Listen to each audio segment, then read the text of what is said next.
क्योंकि ये लड़ाई तो बहुत जोरदार बन चुकी है। एक तरफ भारतीय जनता पार्टी गांव, गरीब, किसान, नौजवान, महिलाओं के कल्याण को लेकर के, सुरक्षा को लेकर के, विकास को लेकर के इस लड़ाई को लड़ रही है। जो 5 वर्षों के अंदर प्रधानमंत्री मोदी जी के मार्गदर्शन में किया गया, ये अनवरत बना रहे। एक और ये थी योजनाएं और दूसरी तरफ सपा, बसपा और कांग्रेस के लोग वंशवाद, जातिवाद और उनकी संवेदना विकास के लिए नहीं, गांव, गरीब, किसान, नौजवान के लिए नहीं, उनकी संवेदना माफियाओं के प्रति है, आतंकवादियों के प्रति है, पेशेवर माफियाओं के प्रति है। और ऐसे लोगों को छांट छांट करके उन्होंने टिकट भी दिए हैं। आप थोड़ा देखें तो उनके हकीकतों को। भाइयों बहनों, मैं आज इसीलिए आपके पास आया हूं। ये लड़ाई विकास बनाम विनाश की हो चुकी है। ये लड़ाई भारत के निर्माण से लेकर के भारत के उज्जवल भविष्य को लेकर के उत्तर प्रदेश के क्या भूमिका हो सकती है, इस बात को लेकर के है। और इस भूमिका का निर्वहन करने में उत्तर प्रदेश का हर नागरिक सहभागी बन सके, इसके लिए आह्वान करने के लिए आज मैं आपके पास आया हूं। मुझे आश्चर्य होता है, मोहम्मदाबाद, भाइयों बहनों, गाजीपुर, याद करिए कभी आपकी पहचान राष्ट्र रक्षा के एक विशिष्ट प्रयोजन से महर्षि विश्वामित्र से और महाराज गांधी से हुआ करती थी। एक समय यहां के स्वतंत्रता संग्राम सेनानियों ने भारत की आजादी के लिए अपना योगदान दिया। आज भी देश की रक्षा के लिए सर्वाधिक योगदान देने वाले जवान किसी जनपद से हैं तो आपके गाजीपुर जनपद से जुड़े हुए दिखाई देते हैं। लेकिन भाइयों बहनों, पिछले कुछ दशकों से हम देखते हैं गाजीपुर की पहचान किस प्रकार से कर दी गई। पेशेवर माफिया और अपराधी आज गाजीपुर के नाम से अपनी पहचान बनाने का प्रयास करते हैं। इन पेशेवर माफिया और अपराधियों ने यहां के नौजवानों के सामने पहचान का संकट खड़ा किया है। और भाइयों बहनों, आपका मैं यही आह्वान करने के लिए आया हूं। याद करिए, आज से कुछ दशक पहले समाजवादी पार्टी की सरकार थी।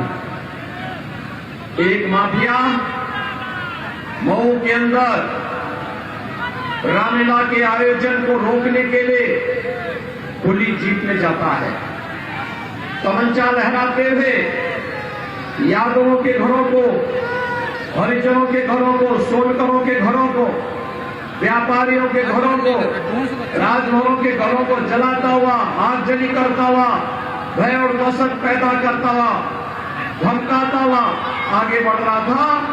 और समाजवादी पार्टी की सरकार उस माफिया के सामने कीड़े की तरह रेंग रही थी, कुछ नहीं बोल रही थी, मौन थी, मौन। याद करिए, इसी जिले में हमारे विधायक और भारतीय जनता पार्टी के वरिष्ठ नेता श्री कृष्णानंद राय और उनके सहयोगियों की किस प्रकार से निर्मम हत्या कर दी गई थी। समाजवादी पार्टी तब भी मौन थी। अपराधियों के सामने कैसे घुटने इन्होंने टेके थे, ये भी आपने वो दृश्य आज से 15 साल पहले, 30 साल पहले देखा था। और भाइयों बहनों, एक आज आप देख रहे होंगे, जो 15 साल 30 साल पहले सपा की सरकार के समय तमंचा लहराते हुए, भय और दहशत पैदा करते हुए गरीबों के घरों को, व्यापारियों के घरों को, यादवों, सोनकर, बिंद, राजभर और व्यापारियों के घरों को आगजनी के हवाले करते हुए भय और दहशत पैदा कर रहे थे। आज आपने देखा होगा हमारे बुलडोजर की ताकत को। वो बोलता नहीं है, बड़े बड़े माफियाओं की बोलती बंद कर देता है। जो खुली जीप में जाकर के तमंचा लहरा करके भय और दहशत पैदा करते थे, आज आप देखते होंगे बुलडोजर के सामने रेंगते हुए कीड़े की तरह आज उनको नजर आप देखते होंगे कैसे गिराते हैं।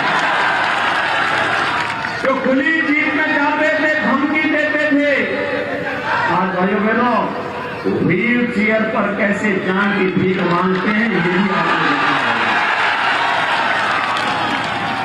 और बुलडोजर कैसे अपना काम कर रहा है।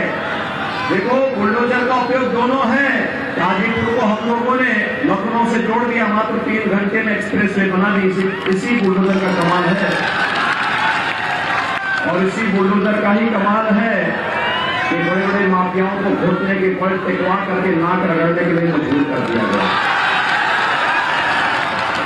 एक समय था जब यहां पर भय और दहशत का माहौल था, और आज आप देखते होंगे इन माफियाओं के अवैध संपत्ति पर सरकार उन्हें जब्त करती है, अपने कब्जे में लेती है, और कब्जे में लेने के बाद जब सरकारी खजाने में पैसा आता है तो गरीबों के लिए फ्री में राशन की व्यवस्था करती है।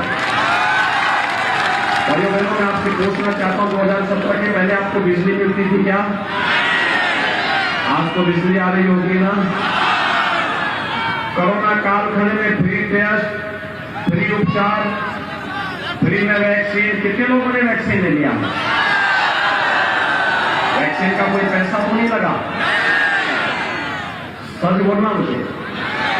देखो, सपा बसपा की सरकार होती है ना, ये सारा वैक्सीन मार्केट में ब्लैक हो जाता, किसी गरीब और किसी सामान्य नागरिक को नहीं मिलती। और कोरोना कालखंड में मुझे एक बात बताओ, 2 बार राशन मिल रहा है कि नहीं मिल रहा हर महीने? और गरीब को मिल रहा है ना। 15 करोड़ गरीबों को महीने में 2 बार राशन दिया जा रहा है, और दाल, तेल और नमक भी अलग से दिया जा रहा है। मिल रहा है कि नहीं मिल रहा है? ये 17 के पहले मिलता था क्या? ये पैसा कहां जाता था 17 के पहले? इनके इत्र वाले मित्र किया जाता था, या विकास का पैसा कहां जाता था? ये माफियाओं के पास चला जाता था, या माफियाओं के ग्रुपों के पास चला जाता था। अब मुझे बताओ, जो गरीबों का हड़प रहे हैं, जो विकास के पैसे में डकैती डाल रहे हैं, उन पर बुलडोजर चलना चाहिए कि नहीं चलना चाहिए? ये भी विकास है। एक्सप्रेस हाईवे का निर्माण भी विकास है, मेडिकल कॉलेज का निर्माण भी विकास है, और गरीबों का हड़पने वाला या फिर विकास के कार्य में डकैती डालने वाले पर जब बुलडोजर उल्टा चलता है ना, तो अभी विकास है, क्योंकि पैसा भूल करके वापस सरकारी खजाने में जाता है। और भाइयों बहनों, ये बुलडोजर दोनों, विकास और बुलडोजर दोनों साथ साथ चलने चाहिए कि नहीं चलने चाहिए? सभी लोग सहमत हैं, लेकिन इसके लिए चाहिए दमदार सरकार। सहमत हैं? दमदार सरकार के लिए हमें गाजीपुर जनपद की सभी 7 सीटों पर भारतीय जनता पार्टी और 1 सीट पर उनके भारतीय जनता पार्टी के सहयोगी दल भी लड़ रहा है। ये सभी 7 सीटों पर विजयी बना के भेजेंगे। 7 सीट है, 7वें चरण का चुनाव है, और 7 मार्च को चुनाव है। ठीक है, भारी बहुमत से विजयी बनाएंगे। जब 7 सीट जीतेंगे, दमदार सरकार बनेगी। हमारा जो स्कोर होगा ये जाएगा 330। ऐसी सरकार चाहते हैं ना? और भाइयों बहनों, चिंता मत करिए, जो विकास प्रारंभ हुआ है, गरीबों के कल्याण के लिए जो योजनाएं चली हैं, और सुरक्षा का जो बेहतर माहौल बना है, इसको और अच्छा बनाने के लिए यह नवरात्र चलता रहे, इसके लिए भारतीय जनता पार्टी या प्रदेश की आवश्यकता है। आप सभी सहमत हैं? सभी सहमत हैं? शिवंगी अलका राय जी को भारी बहुमत से विजयी बना के भेजेंगे। मेरे साथ दोनों हाथ ला करके बोलेंगे, भारत माता की, भारत माता की, भारत माता की।